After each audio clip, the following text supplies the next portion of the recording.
Arsenal are a very, very funny club. They are so close, but yet they're so far at the same time.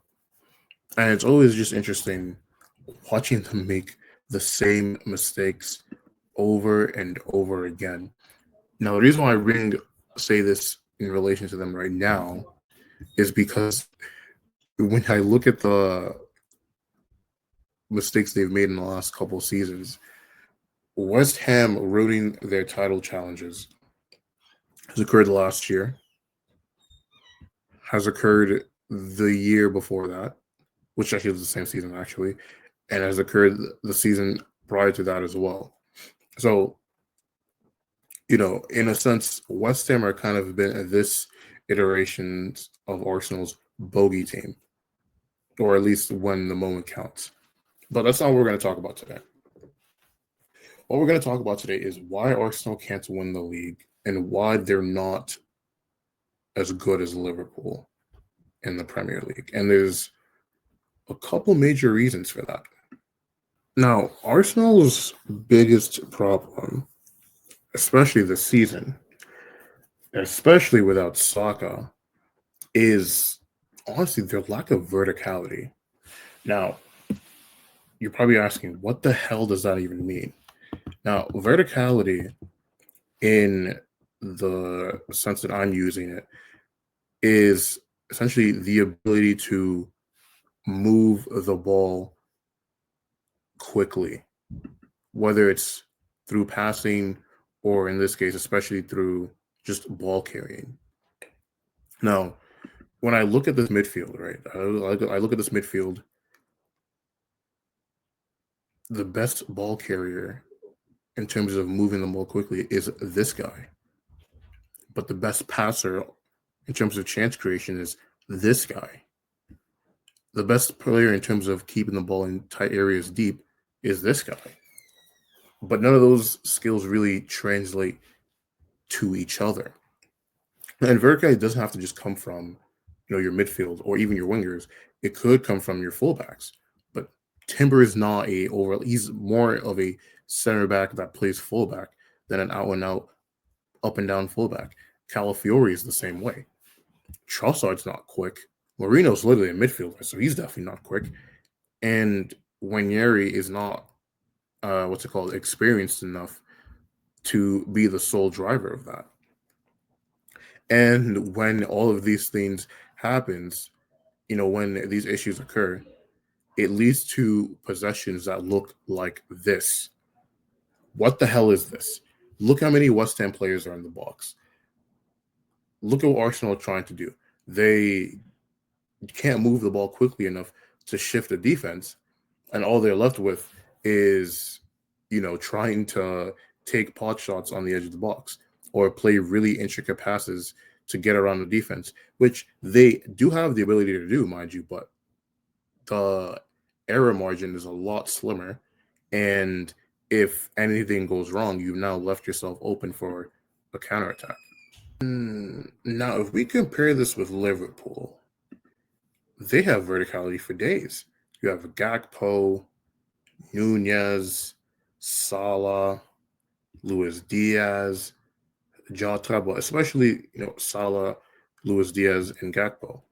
If at any point in the game or any point in a sequence, one of them can just eat up like 10, 20 yards. And what this does is that it makes it a lot easier for your team to catch your opponent lacking. And this is also reflected when you look at this stat here. Counterattack goals. Liverpool have 12 and Arsenal have 6. Arsenal get more goals from their set pieces than they do literally attacking open space, which, is fine if you can keep the set piece goals going, because obviously we know that's what they've been good at this season. But at some point, those are going to dry up. Counterattack goals or goals into open space are a lot more of a reliable source of getting your goals from, because, right, like teams have to attack you at some point and they're going to open themselves up and you have to be able to take advantage of that. Now, Odegaard especially has been someone that Arsenal fans give a lot of grief for not being able to do that. And I do have to somewhat agree with them, especially, without Saka being there. And I believe this is also why they get a lot of frustrating, draws in critical games when they need to either, get a win or just score more goals.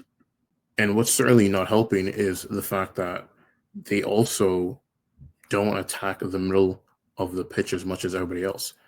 And the reason why this is an issue is that, one, it makes your attack a lot more predictable because, now opponents have an extra defender in the byline. And two, it's not even amongst the either side, it's mostly right side bias. And this is an issue because it makes you even more predictable than I just said. And now opponents know to really only focus on the right side, right? Because, I mean, who do you have left? You have Havertz when he plays as a midfielder. You have Lewis Skelly, who's just kind of come into the team. You have Trossard, who can pop up with, like good moments, but he's not exactly reliable. And you have Gabriel Martinelli, who's literally not done anything for the last 2 years. So between Odegaard and especially Saka, offensively, you're just asking for them to carry too much of a load that they can't because Saka's injured. And I think that's been their biggest issue. Like today against West Ham, I thought they were okay, but you can't penetrate a team. You can't penetrate a team. And when you don't have anything to do differently, these type of games are going to catch up to you. Now, this is also reflected when you look at the XG stat, right? They're sixth in terms of expected goals, not even significantly above the likes of Newcastle and Brentford, right? So their attack is slightly above average at best. And you contrast this with the fact that they're third in terms of, box touches. So it's like, what the hell are they doing when they're over there? They can't actually convert all this possession and territory that they get into actual good chances, let alone actually like scoring off of them. And I know obviously they have overperformed by like 9 goals, but at some point that's going to run out, and then whatever good or bad habits you've built are going to be what you rely on. So I think what Arsenal need, or what they needed, because obviously the window's over now, is they needed a better winger from the left, and that can kind of give you that double creativity as well as, chipping in with goals, someone like a Barcola. They need a 10 that can actually make runs and carry the ball, because Odegaard can't do that despite him being a good chance creator. And they needed a backup right winger, which they technically have now in Ranieri, but the issue is the backup for the starter, Saka's injured. So now Ranieri is playing more games in a position that isn't even his, because he's actually a 10. And obviously they need a striker. Now, do they need all 4 of those things at the same time? I would say no. I think any one of those things, if they had it, they would probably be in a better position than they are right now. But hey, it is what it is. You don't do your due diligence in terms of, recruitment, you are going to pay the price for it at some point. And they're doing that right now. So anyway, that's my video for today. Please give it a like, subscribe to the channel, let me know what you think. And most importantly of all, remember to have a good day.